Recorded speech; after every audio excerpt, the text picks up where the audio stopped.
দেশে বিদেশে সবার একই প্রশ্ন। ইতালি বাংলাদেশীদের পাঠিয়ে দিচ্ছে। অনেক প্রশ্ন পেয়েছি গত ২ দিনে, সেটা আমাদের টুইটার অ্যাকাউন্টে, টেলিগ্রামে, ফেসবুকে, ইউটিউবে। বিষয়টা ক্লিয়ার করার চেষ্টা আমরা প্রতিনিয়ত করছি নতুন নতুন তথ্য দিয়ে। যারা জানেন না, আশা করি জানবেন এই ভিডিওর মাধ্যমে কাদের পাঠানো হচ্ছে, কাদেরকে পাঠাবে না, আর কারা এই সমস্যার মোকাবেলা করতেছে। নিজে জানুন, অন্যকে জানান। ভিডিওটি শেয়ার করে চ্যানেলটি সাবস্ক্রাইব করে ফেসবুক পেজটি লাইক ফলো করে যুক্ত থাকলে এভাবেই আমাদের মাধ্যমে অভিবাসীদের সর্বশেষ তথ্য ইনফরমেশন আপনি জানতে পান।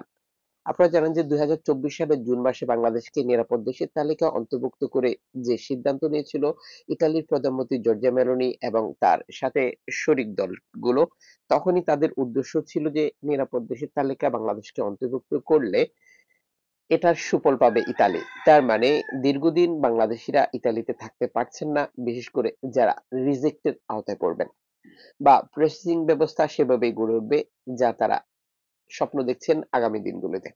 উল্লেখযোগ্য, জর্জিয়া মেলোনি ক্ষমতা গ্রহণ করার পর রেকর্ড সংখ্যক অভিবাসী ইতালিতে প্রবেশ করাতে তিনি বাধা দিয়েছেন, বা এই কার্যক্রমে তিনি সফল হয়েছেন শুধুমাত্র বাংলাদেশিরা ছাড়া। বাংলাদেশিদের এই প্রচেষ্টা কেন, এরই মধ্যে আপনি অবগত রয়েছেন। জীবন এবং জীবিকার সন্ধানে আরো উন্নত ভবিষ্যতের আশায় ভিটেমাটি বিক্রি করে, ধার দেনা করে, সুদের উপরে টাকা নিয়ে বাংলাদেশিরা ইউরোপে আসার চেষ্টা চালিয়ে যাচ্ছেন। উল্লেখযোগ্য, প্রথম স্থানেই বাংলাদেশিদের চাহিদা ইতালি। আর যে কারণে লিবিয়াতে এসে নির্যাতন, অত্যাচার, মৃত্যু, না ফেরার দেশে চলে যাওয়া সহ আরো বহু ঘটনার মুখোমুখি হচ্ছেন বাংলাদেশিরা প্রতিদিন। এরপরেও বাংলাদেশিদের ইতালি আসার স্বপ্ন, উদ্দেশ্য কোনোটাই কমেনি, যা আপনি প্রতিদিনই দেখতে পাচ্ছেন। লিবিয়া থেকে যে গেমগুলো পরিচালিত হচ্ছে ইতালিতে, সবগুলো গেমেই বাংলাদেশিদের অবস্থান থাকে।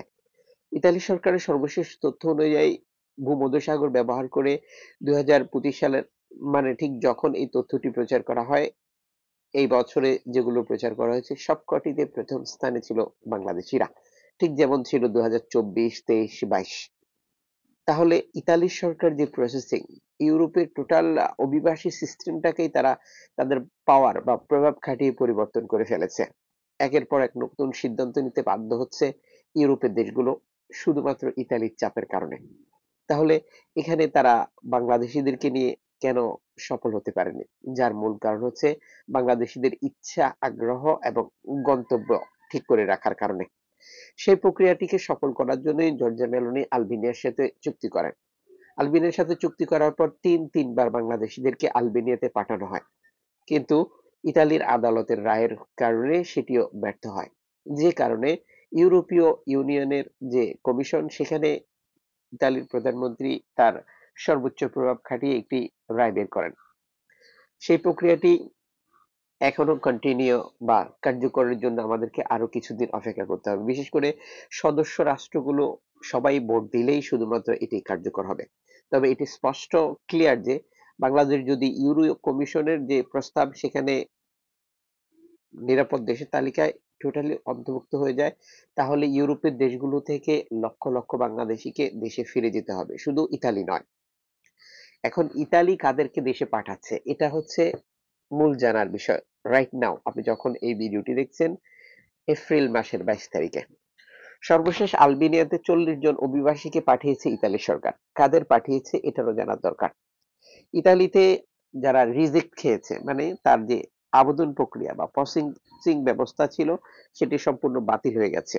সেই সকল ব্যক্তিদেরকে বিভিন্ন আটক কেন্দ্র বা আশ্রয় কেন্দ্রে রাখা হয়।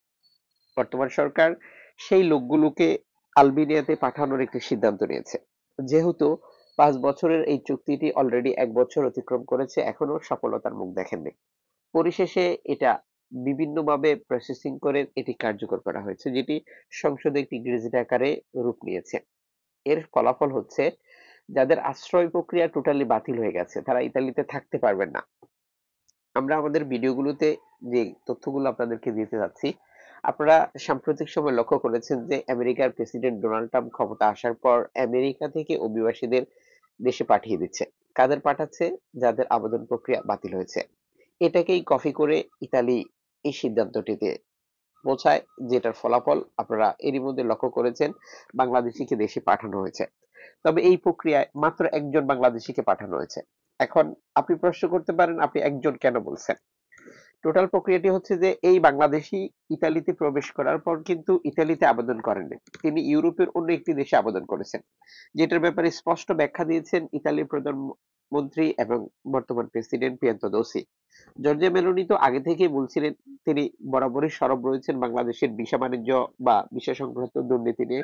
তার মধ্যে অবৈধ অভিবাসী নিয়ে তার যে টোটাল ফ্ল্যাগশিপ প্রকল্প সেটা তো তিনি কাজ করছিলেন। প্রেসিডেন্ট পিয়েন্তো দোসি স্পষ্ট করে বলেছেন যাকে দেশে পাঠানো হয়েছে এটি আমাদের একটি সফলতা, আর এভাবেই বাকি লোকদেরকেও পাঠানো হবে। এখানে আমাদেরকে যেটা জানতে হবে, টোটাল প্রক্রিয়াটিতে যিনি ব্যর্থ হয়েছেন আবেদন করে তাকে পাঠানো হয়েছে এবং প্রেসিডেন্ট নিজেই এটি বলেছেন যে তার প্রক্রিয়াটি অন্য দেশ থেকে রিজেক্ট খাওয়া। তিনি মূলত ইউরোপে এসেই ইতালিতে আবেদন করেননি। তিনি ইউরোপের অন্য একটি দেশে আবেদন করেছেন, সেখানে ব্যর্থ হয়ে তিনি ইতালিতে এসে আবার আবেদন করেছেন এবং তার বিরুদ্ধে বেশ কিছু অপরাধও শনাক্ত হয়েছে, যে কারণে তাকে বহিষ্কারের সিদ্ধান্ত নেওয়া হয়েছে, যেটি আদালতের পক্ষ থেকে। এর পাশাপাশি আপনারা আরো একটু ব্যাপার লক্ষ্য করেছেন, সেটা হচ্ছে যে যে সকল অভিবাসীদেরকে আলবেনিয়াতে পাঠানো হচ্ছে সে সকল অভিবাসীদের প্রাপ্তবয়স্ক হতে হবে, অসুস্থতা থাকতে পারবে না বা আরো স্বাস্থ্য সেফটির সুরক্ষার ব্যাপারগুলো রয়েছে, যেটি 100% কাজ করছে। যার ফলাফল হচ্ছে 40 জন অভিবাসীকে আলবেনিয়াতে পাঠালেও সকল অভিবাসী এখন সেখানে নেই, অনেকে ফিরে এসেছে। কারণ সেখানে যাওয়ার পর স্ক্যান করার পর পরীক্ষা করার পর যাদের মানসিক সমস্যা, স্বাস্থ্য সুরক্ষার ব্যাপারগুলি সঠিক নয়, প্রাপ্তবয়স্ক নয়, তাদেরকে ফিরিয়ে আনা হয়েছে, যেখানে এর একক সংখ্যক বাংলাদেশী রয়েছে। এটাই হচ্ছে মূলত বিষয়। আর বাকি যে ব্যাপারগুলো আপনারা শুনছি সেটা অনেকটা গুজব হিসেবে ধরে নিতে পারেন।